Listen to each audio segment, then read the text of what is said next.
जय हिंद। तो चलिए आज क्या देखते हैं, पॉलिटी में आपको क्या देखना है, भाग संख्या 19। इससे पहले आपको भाग संख्या 18 के बारे में बता दिए थे। भाग संख्या 18 में क्या था, तो भाग संख्या 18 में जो था वो आपातकाल के बारे में चर्चा था। तो आपातकालीन के बारे में चर्चा था। भाग संख्या 18 में आपको बता दिए थे 3 प्रकार के आपातकाल होते हैं। कौन कौन? राष्ट्रीय आपात, राजकीय आपात और फाइनेंशियल इमरजेंसी यानी राजकीय वित्तीय आपात। तो ये आपको हम बता दिए थे कम्प्लीटली।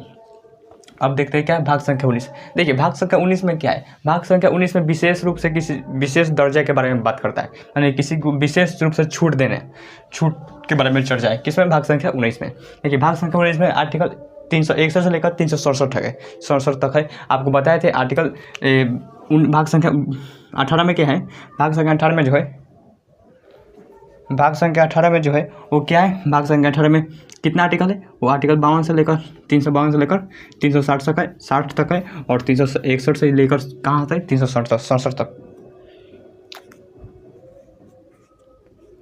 367 तक है।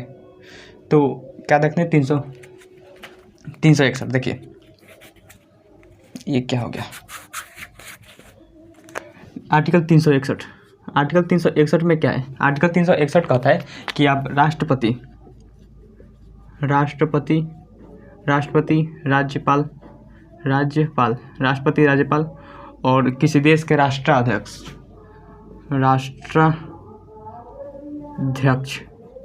किसी देश के राष्ट्राध्यक्ष हैं, उन पर आप कभी भी फौजदारी मुकदमा नहीं चला सकते। क्या कहते हैं? फौजदारी मुकदमा आप कभी भी नहीं चला सकते। जब वो पद पर है, पद के हटने के बाद तो आप चला सकते हैं। जैसे कि कोई राष्ट्रपति अभी द्रौपदी मुर्मू है, तो राष्ट्रपति क्या है, द्रौपदी मुर्मू है। तो द्रौपदी मुर्मू जब राष्ट्रपति हैं, तो वो अगर कोई भी गलती करते हैं, सपोज कोई भी गलती करते हैं, ऐसी गलती जो फौजदारी मुकदमा क्या होता है, फौजदारी में कोई भी चीज़ मानधार से रिलेटेड चीज़ होता है वो फौजदारी मुकदमे में जाता है। तो फौजदारी मुकदमा अगर के टाइप के कोई गलती करते हैं द्रौपदी मुर्मू जी, तो उनको क्या होता है, उन पर आप कभी भी क्या कर सकते हैं, फौजदारी मुकदमा नहीं चला सकते। लेकिन जैसे वो पद से हट जाते हैं, यानी राष्ट्रपति के पद से हट जाते हैं, तो आप चला सकते हैं। तो सेम राज्यपाल की तरह, राज्यपाल के कंडीशन में भी होता है और राष्ट्राध्यक्ष के कंडीशन में भी होता है। तो ये सब क्या होता है कि आप 361 कहता है कि किसी भी आप पद पर होते हुए राष्ट्रपति, राज्यपाल और किसी के देश का राष्ट्राध्यक्ष को आप फौजदारी मुकदमा नहीं चला सकते। बाकी जो दीवानी मुकदमा होता है वो चला ही सकते हैं। ये कौन कहता है? 361। 362 क्या कहता है? देखिए 362 कहता है कि किसी राज्य में महलों को, किसी राजाओं को विशेष छूट, मतलब जैसे कोई राजा है, राजाओं को विशेष छूट देता है। राजाओं को, पहले राजा हुआ करते थे, राजाओं को विशेष छूट कैसे विशेष छूट दिया जाता था? शुरू में जब भारत जो था, भारत और पाकिस्तान जब अलग हुए थे, तब शुरू में भारत में कुल 552 देशी रियासत थे। 552 देशी रियासत थे। तो सब देशी रियासत जो थे, कोई ऐसे देशी रियासत थे, पहले एक छोटे राज्य थे। जैसे कैसे अब यूपी, बिहार, झारखंड है, उसमें बहुत सारे छोटे राज्य करते थे, जैसे हम लोग देशी रियासत कहते थे। तो उस देशी रियासत में छोटे राजा हुआ करते थे। तो उस समय क्या था कि किसी तरह से भारत को एकजुट करना था, तो भारत को मिला रहे थे। लेकिन कोई अंग्रेज कह के गए थे कि जिसको जहाँ मन वहाँ रह सकता है, जिसको मन पाकिस्तान में रह सकता है, जिसको मन भारत में रह सकता है, जिसको मन अलग चाहते देश बने वो अलग रह सकता है। तो गए थे वहाँ पर हॉरिसन अलग देश बनाने, मार के कूच दिया पाकिस्तान उनको। तो ये विशेष छूट दिया गया था। इसमें कहा गया था, देखिए अब कोई आप जबरदस्ती तो किसी को मिला ही नहीं सकते, क्योंकि अंग्रेज कह के कहते हैं कि जिसको मन वहाँ रह जाइए। तो कुछ ऐसे जो देशी रियासत थे वो भारत में नहीं रहना चाहते थे। तो किसी पता उनको कहा गया कि देखिए, हाँ उसमें बहुत योग्य व्यक्ति थे, सरदार पटेल थे, जवाहरलाल नेहरू थे, लेकिन सरदार पटेल बहुत दूर सोच रखते थे। तो उन्होंने कहा कि देखो हम तुम्हें क्या करते हैं, कुछ राजा किला वगैरह थे, महल थे। तो सरदार पटेल ने कहा कि देखो हम तुम्हें क्या करते हैं, आप भारत में मिल जाइए, हम आपके जो महल है वो आपके पास ही रहेगा, आपके महल आपके पास रहेगा, आपके जो किला वगैरह है जो आपके पास रहेगा, और 2-4 आपको मतलब सैनिक वगैरह दे देंगे कि आपकी सुरक्षा कर सके महल वगैरह के। और उसके बाद आप खाली हमारे क्षेत्र में मिल जाइए, यानी हमारे भारत में मिल जाइए। तो उसके हिसाब से विशेष राजाओं को अलग अलग छूट दिया गया था। जैसे आज भी देंगे तो बहुत सारे राजस्थान में देखिएगा जो सिंधिया परिवार है, उनका भी आज भी महल है। ज्योति आदित्य राय सिंधिया कुछ करके हैं, तो उनको भी, उनका जो है वो आज भी क्या है, महल है। आप देखेंगे ग्वालियर में, क्या था ग्वालियर में देखेंगे तो ज्योति आदित्य सिंधिया जो है ग्वालियर के वो भी क्या है, राजा है। तो अलग अलग बहुत सारे ऐसे जहाँ देसी रियासत थे यानी राजाओं थे जिनको क्या कर देगा, उनको विशेष छूट दिया गया था कि आप महल आपके पास रखिए, आपका किला अपने पास रखिए। तो उसके हिसाब से क्या कर दिया गया था, देसी रियासतों को मिला लिया गया था। लेकिन अभी जो है राजाओं को कोई भी छूट नहीं है, अब सबको हटा दिए गए, कोई छूट नहीं है। तो ये हो गया राजाओं का विशेष छूट। अब आता है 361 का होता है, सॉरी 361 का, 363 का होता है कि आप अंतर्राष्ट्रीय संधि जो होता है, कहता है अंतर्राष्ट्रीय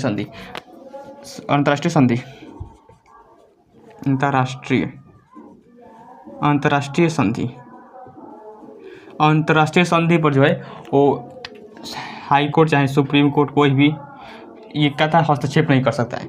कोई भी अंतर्राष्ट्रीय अगर संधि करता है भारत, तो ये सुप्रीम कोर्ट चाहे हाई कोर्ट जो है वो हस्तक्षेप नहीं कर सकता है, इसमें बाधा नहीं डाल सकता है। नहीं तो पता चला कि मान लो कि केंद्र सरकार किसी देश से खरीदी कुछ भी खरीदती है, जैसे मान लो कि बफोर्स मिसाइल खरीदी, तब सुप्रीम कोर्ट कहेगा कि इसमें PIL डाल देगा, कहेगा कि नहीं आप बफोर्स नहीं कीजिए, आप कुछ भी दूसरा कुछ खरीदिए, ये अच्छा नहीं है मतलब ये तो इसमें बहुत दिक्कत होता है कि इसलिए सुप्रीम कोर्ट हाई कोर्ट को बाहर रख दिया गया है अंतर्राष्ट्रीय संधि से। अब अंतर्राष्ट्रीय संधि क्या हो रहा है ये किसी को नहीं बताया जाएगा। हालांकि कुछ सरकार जो है वो पब्लिक कर देती है, लेकिन बहुत सारी बात जो है पब्लिक नहीं करती है। तो अंतर्राष्ट्रीय संधि जो है इस सबसे न्यायालय से क्या कर दिया गया, बाहर रखा गया है। अंतर्राष्ट्रीय संधि न्यायालय से क्या रखा गया है, बाहर रखा गया है। आर्टिकल 364 देखिए, आर्टिकल 364 में क्या होता है, महापतन मतलब समझते हैं, एयरलाइन एयरपोर्ट महापतन, और एक और होता है बंदरगाह महापतन और बंदरगाह। देखिए महापतन बंदरगाह को जो है इस पर किसका रूल चलता है, तो केंद्र सरकार का। किसका रूल चलता है, केंद्र सरकार का। और केंद्र सरकार जो है वो अपना एक डिपार्टमेंट बनाई है, तो वही डिपार्टमेंट इसको क्या करता है, देखता है। जैसे महापतन यानी एयरपोर्ट वगैरह हो गया, तो एयरपोर्ट पर DGCA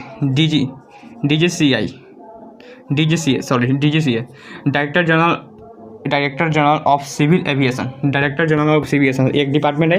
तो केंद्र सरकार इस पर निगरानी रखती है, और केंद्र सरकार ने अपने डिपार्टमेंट रख दिया गया जिसे DGCA कहते हैं, director general of civil aviation. तो इसमें क्या होता है कि ये जितने भी एयरपोर्ट पर कानून होते हैं, जो हमारा ये मत सोचिए कि वहाँ पर धार्मिक आर्टिकल 19 लेकर चल जाएंगे, अभिव्यक्ति की आज़ादी कुछ भी करेंगे, जहाँ तक घूमने की आज़ादी नहीं, वहाँ पर अलग रूल चलता है। ये DGCA का रूल चलता है, और DGCA कुछ कह दिया कि आप कुछ नहीं कर सकते, वहाँ पर जाकर आप चुपचाप खड़ा रहना है, तो आपको खड़ा रहना है। कह दे कि आप कलम लेकर नहीं जा सकते, तो आपको कलम नहीं लेकर जाना है। तो बहुत सारे रूल होता है DGCA। तो DGCA मत सोचिएगा कि आप आर्टिकल 19 का कहेंगे कि अभिव्यक्ति की आज़ादी है, हम कुछ भी बोल सकते हैं, गरिया सकते हैं, चारों ओर घूम सकते हैं, तो वहाँ पर आपको थूड़ देगा। यहाँ पर CRPF CISF होते हैं, थूड़ देंगे आपको। तो वहाँ मत समझा जाइएगा कि वो पॉलिटिक्स पर हैं, थूड़ देगा आपको। तो DGCA का रूल चलता है कहाँ पर, एयरपोर्ट पर। DGCA का किस पर रूल चलता है, एयरपोर्ट पर, director general of civil aviation. और बंदरगाह पर भी केंद्र सरकार का अधिकार होता है, लेकिन बंदरगाह को जो है बड़े बड़े बंदरगाह होते हैं, जो बड़े बड़े एयरपोर्ट होते हैं। जैसे कि एयरपोर्ट में देखेंगे दिल्ली एयरपोर्ट बहुत बड़ा एयरपोर्ट है, मुंबई एयरपोर्ट देखेंगे तो यहाँ पर मुंबई एयरपोर्ट बहुत बड़ा एयरपोर्ट है। तो इस सब इसी तरह से बड़े बड़े बंदरगाह होते हैं वो किसके अंदर आता है, केंद्र सरकार का। केंद्र सरकार जो है एक अपना डिपार्टमेंट बनाई है, तो वही डिपार्टमेंट इसको क्या करता है, बंदरगाह को देखता है। तो बंदरगाह को कौन सा डिपार्टमेंट देखता है, department of India port trust. इसको कौन देखता है, department of India port trust. तो उतना इसमें कुछ नहीं पूछता है, लेकिन आर्टिकल 64 में क्या आता है, महापतन और बंदरगाहों के कुछ विशेष प्रावधान है कि जो इसमें केंद्र सरकार का अधिकार रहेगा, और इसको DGCA देखता है, और इसको पोर्ट ऑफ इंडिया ट्रस्ट कुछ करके देखता है। तो आर्टिकल 364 हो गया। आर्टिकल 365 देखते हैं। आर्टिकल 365 देखिए, आर्टिकल 365 आपको पढ़ाए हुए हैं, कैसे पढ़े हुए हैं। आर्टिकल 365 क्या कहता है कि केंद्र सरकार का दिशा निर्देश को पालन करेगी राज्य सरकार, यानी केंद्र का दिशा निर्देश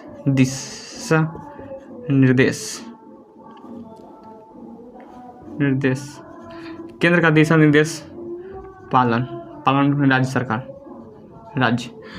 क्या करेगी, पालन करेगी। आपको हम बताए हुए हैं, जब आपको क्या पढ़ाए थे, इमरजेंसी पढ़ाए थे या तत्काल के बारे में पढ़ाए थे, तो उस समय बताए थे कि जब भी आर्टिकल 365 कहता है कि अगर केंद्र सरकार का दिशा निर्देश अगर राज्य सरकार नहीं मानती है तो उस पर लग जाएगा राष्ट्रपति शासन, जिसे हम राजकीय आपात कहते हैं। और राजकीय आपात आपको बताए थे कितने साल रख सकता है, 3 साल तक, लेकिन शुरू कौन करेंगे, राष्ट्रपति करेंगे।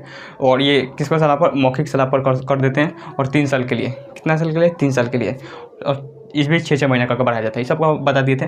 तो केंद्र सरकार, अगर केंद्र सरकार कोई डिसीजन ली और उस डिसीजन को राज्य सरकार मानने से इनकार कर दी तो क्या लग जाएगा, राष्ट्रपति शासन लग जाएगा। और वहाँ पर मुख्यमंत्री का पावर हटा देगा, वहाँ पर आ जाएंगे राज्यपाल। कौन है, राज्यपाल। और राज्यपाल किसके अंतर्गत चलेंगे, केंद्र सरकार के। समझ गए। तो केंद्र सरकार दिशा निर्देश नहीं पाए, जैसे कि सपोज भारत सरकार जो है वो नोटबंदी की, अब तो 2000 का नोट भी हटा दिया। अब 2000 का नोट हटा दिया और किसी देश के पास, किसी राज्य के पास 2000 नोट है और वो कहेगा कि हम 2000 नोट चलाएंगे, कितना नोट चलाएंगे। अब जबकि केंद्र सरकार देखे नहीं चलाना है। अब जरा सोचिए, तो उस पर वो केंद्र सरकार की बात नहीं माना तो उस पर क्या लग जाएगा, ये आर्टिकल 365 का उल्लंघन। तो उस पर लग जाएगा आर्टिकल 356 में क्या हो जाएगा, राजकीय आपात यानी राष्ट्रपति शासन लग जाएगा। और मुख्यमंत्री को हटाकर वहाँ पर आ जाएगा राज्यपाल। ये होता है, समझ गए। तो आपको हम पढ़ा दिए थे। अब आते हैं आर्टिकल 66, आर्टिकल 366। देखिए आर्टिकल 366 क्या कहता है, इसमें परिभाषाओं की चर्चा है। परिभाषाओं की चर्चा है। जैसे मान ली कि सपोज पॉलिटी में बहुत सारे, भारतीय संविधान में बहुत सारे ऐसे शब्द हैं जिनको हम आप डिफिनेशन नहीं देख सकते। जैसे कि आपको, जैसे आप एंग्लो इंडियन पढ़ाए हुए हैं, तो एंग्लो इंडियन जब पढ़ाए हुए हैं तो आप कोई ना कोई एक ये एंग्लो इंडियन क्या कहता है वहीं कुछ ना कुछ लिखा होना चाहिए। कहाँ पर ये लिखा है, तो वही कहाँ लिखा है, परिभाषा में आर्टिकल 366 में ये सब लिखा है कि एंग्लो इंडियन किसे कहेंगे, ऋण किसे कहेंगे, देनदार क्या होता है, लेनदार क्या होता है। तो बहुत सारे चीज़ होते हैं, वो अनुदान क्या होता है, कर्जा क्या होता है, सब इसमें लिखा होगा। किसमें, परिभाषाओं के परिभाषा में। और आर्टिकल 367 क्या कहता है, आर्टिकल 367 कहता है कि अगर आप किसी संविधान के भाषाओं को संपूर्ण रूप से व्याख्या करना, शब्द को व्याख्या, इसका इंग्लिश में क्या कहते हैं, इंटरप्रिटेशन। इसमें इंटरप्रिटेशन में क्या होता है, निर्वाचन यानी कोई शब्द ऐसा है जो कि समझ में नहीं आ रहा है। कोई शब्द ऐसा है कि कोई समझ में नहीं आ रहा है, तो उस शब्द को इसमें दिया गया है कि उसमें शब्द क्या कहता है। तो उसी से रिलेटेड है। और ये तो परिभाषाओं की चर्चा किस शब्द को क्या कहेंगे। तो समझ के आर्टिकल क्या हो गया, खत्म हो गया। एक बार रिकॉल कराते हैं। आर्टिकल 361 कहता है कि आप कभी भी, जब भी कोई राष्ट्रपति, राज्यपाल और राष्ट्राध्यक्ष पद पर हैं तो उसे आप फौजदारी मुकदमा नहीं चला सकते हैं। आर्टिकल 362 क्या कहता है, आर्टिकल 362 कहता है कि आप किसी भी राजाओं को विशेष रूप से छूट देता है, किसी राजाओं को विशेष रूप से क्या देता है, छूट देता है। और आर्टिकल 363 का होता है कि आप, आर्टिकल 363 कहता है अंतर्राष्ट्रीय संधि पर आप न्यायालय का हस्तक्षेप नहीं कर सकते। आर्टिकल 363 कहता है कि न्यायालय संधि पर आप हस्तक्षेप नहीं कर सकते, अंतर्राष्ट्रीय संधि पर हस्तक्षेप नहीं कर सकते। 364 कहता है कि आप किसी भी महापत्तन और बंदरगाह यानी एयरपोर्ट और बंदरगाह वगैरह पर वो किसका कानून चलेगा, तो सेंट्रल गवर्नमेंट का। और उस पर अपने डिपार्टमेंट बनाइए जो कि वहाँ पर ये सब देखती है। आर्टिकल 365 तो आपको पता ही है, केंद्र सरकार का दिशा निर्देश पालन करना होगा राज्य सरकार को। देखिए केंद्र सरकार दिशा निर्देश वही पालन करता है। देखिए जो संघ सूची में, अगर संघ सूची में और केंद्र सरकार कह दिए कि आपको पालन करना है तो आपको करना पड़ेगा। लेकिन जो भी शहर अगर राज्य सूची में है, जैसे पुलिस व्यवस्था राज्य सूची का अंतर्गत आता है, तो पुलिस व्यवस्था पर केंद्र सरकार कानून नहीं बना सकती है। हालांकि बनाने को तो बना सकती है, लेकिन वो जरूरी नहीं, अगर बना भी दे तो नहीं मानेगा तो कोई दिक्कत नहीं लगेगा। जैसे पंचायत भी राज्य सूची के अंतर्गत आता है, तो पंचायत पर अगर केंद्र सरकार कानून बनाती है तो कोई जरूरी नहीं है कि राज्य सरकार माने, और राज्य सरकार नहीं मानेगी तो कोई दिक्कत नहीं, क्योंकि पंचायत जो है राज्य सूची के अंतर्गत आता है। तो जो भी विषय अगर राज्य सूची के अंतर्गत आता है उस पर अगर कोई सरकार कानून बनाती है तो उसे मानने का बाध्य नहीं है। हालांकि 1 साल तक रहता है वो कानून, बस उसको अपने आप हट जाता है। 366 में क्या कहता है, परिभाषाओं के बारे में चर्चा है। और 367 में इंटरप्रिटेशन यानी निर्वाचन यानी कुछ शब्द को संपूर्ण रूप से व्याख्या करना। ये होगा 361। अब देखिए आर्टिकल 3 भाग संख्या 19 हो गया। अब भाग संख्या 20 क्या है, भाग 20। देखिए भाग 20 क्या कहता है, भाग 20 जो है वो, भाग 20 क्या है, तो भाग 20 में जो है वो, भाग 20 में क्या है, संविधान संशोधन। भाग 20 में संशोधन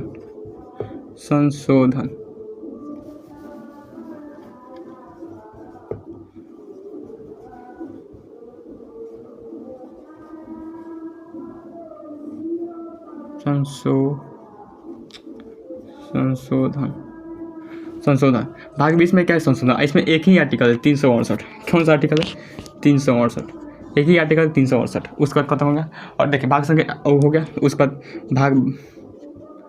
भाग 21 में कितना है? भाग 21 में 369 से लेकर 392 तक है, 392 तक।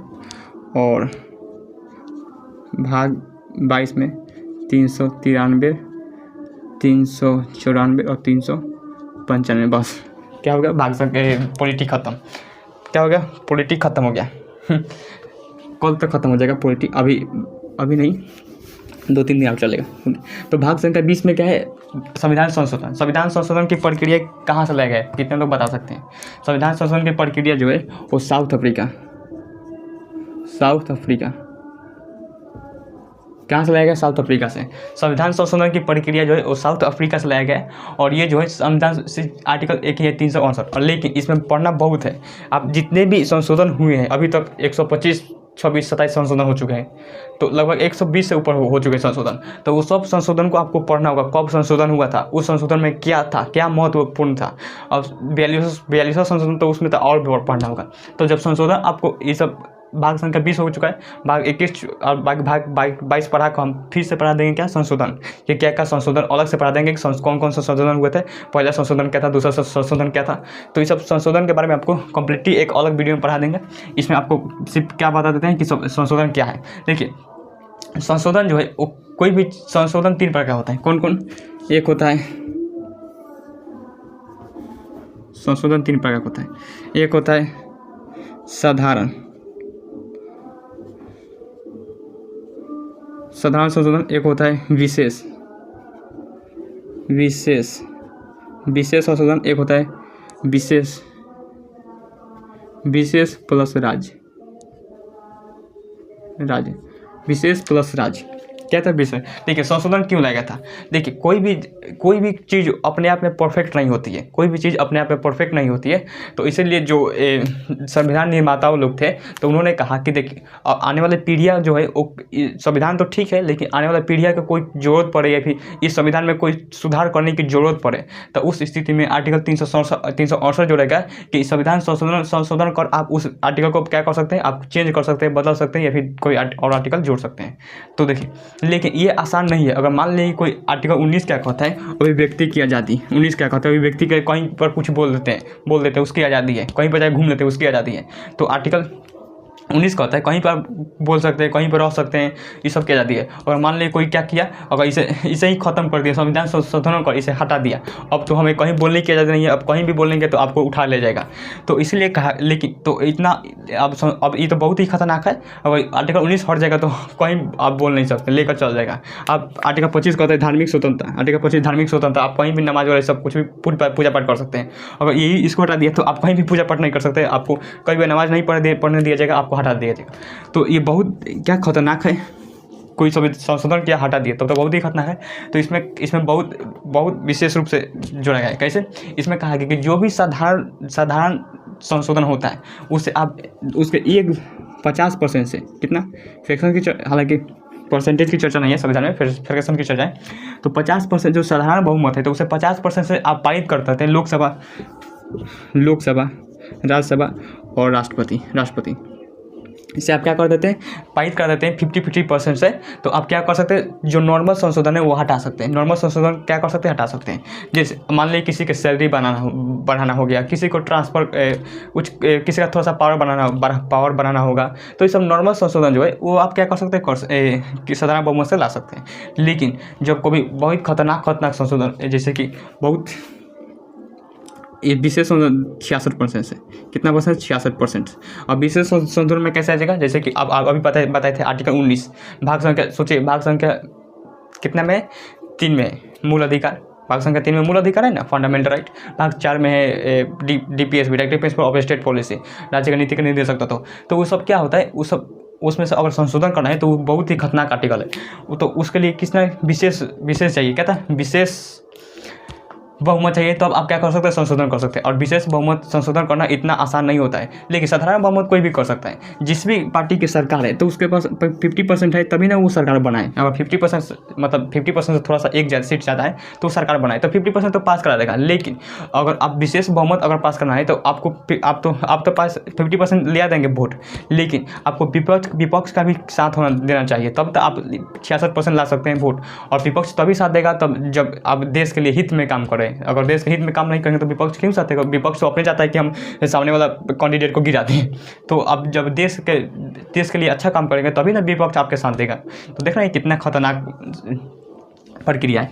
अब देखिए, अब इसमें विशेष प्लस राज्य क्यों जोड़ा हुआ है? देखिए, विशेष प्लस राज्य इसलिए जोड़ा है कि कोई ऐसा संशोधन होता है जो कि राज्य भी प्रभावित होता है, राज्य भी प्रभावित होता है। तो उस स्थिति में विशेष ये तो आपको 66% लाना ही पड़ेगा। कहता 66% लाना ही पड़ेगा।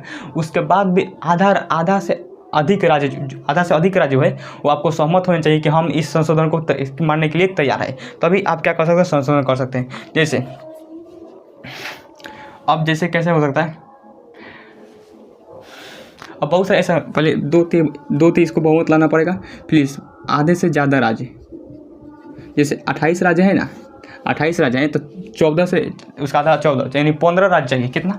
15 राज्य सहमत होने चाहिए, तभी क्या हो सकता है, ये क्या हो सकता है, विशेष प्लस राज्य क्या हो सकता है, विशेष प्लस राज्य जो है वो क्या कर सकता है, मतलब संशोधन हो सकता है। जैसे और कैसे हो जाएगा? जैसे संशोधन, मान ली कोई ऐसा प्रधानमंत्री है कहा कि हम संशोधन की हटा देंगे, आर्टिकल 368 हटा देंगे। अब 368 जो है वो सबको पावर देता है, साधारण विशेष और विशेष प्लस राज्य। अगर सबको हटा दिया तो कोई भी अगर यही हट गया तो कोई दिक्कत नहीं है, जब मन जब चेंज करते रहेंगे, हटा देगा। तब इसको हटाने के लिए तो आपको तो 66% बहुमत चाहिए। उसके बाद आधा से अधिक राज्य आपको सहमत होने चाहिए, तभी आप इसमें संशोधन कर सकते हैं। और इसमें कौन संशोधन करेगा? उसके लिए बहुत जो पावरफुल प्रधानमंत्री आएगा तभी इसको संशोधन होगा। लेकिन पावरफुल होने के बाद भी जो आधा से अधिक यानी 15 राज्य में उसी का सरकार बनना बहुत मुश्किल होता है। तो ये हो गया विशेष राज्य। विशेष जैसे कि अब सुप्रीम कोर्ट हो गया, हाई कोर्ट हो गया, अगर इस पर संशोधन कुछ संशोधन करना है, कुछ संशोधन करना है तो इसमें राज्य भी प्रभावित होगा। क्या होगा? राज्य भी प्रभावित होगा। तो उस स्थिति में जो है वो आपको विशेष प्लस राज्य को आपको मिलाना पड़ेगा। तो साधारण कोई भी अगर किसी राज्य का नाम बदलना हो, किसी राज्य का नाम बदल कर किसी राज्य का तोड़ देना हो, तो ये सब नॉर्मल साधारण बहुमत में। कोई खतरनाक आर्टिकल हटाना हो या फिर उसमें सुधार करना हो तो विशेष। और जिस आर्टिकल में अगर राज्य सरकार भी प्रभावित हो उसे क्या है, विशेष प्लस राज्य से आपको पारित करना होगा। तो ये क्या था, भाग संख्या 19। अब भाग संख्या 20 भी हो गया। अब बच के 2, भाग संख्या 21 और भाग संख्या 22। तो भाग संख्या 22 में कुछ है ही नहीं। 22 तो 3 आर्टिकल है। 22 में कौन 393, 394 और 395, बस ये 3 आर्टिकल खत्म हो गया।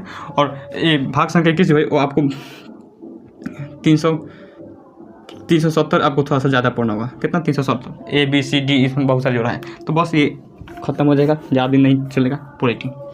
तो आई होप इस वीडियो को आप समझे होंगे। आज के लिए यहीं तक रहने देते हैं, तब तक मिलते हैं किसी नेक्स्ट क्लास में।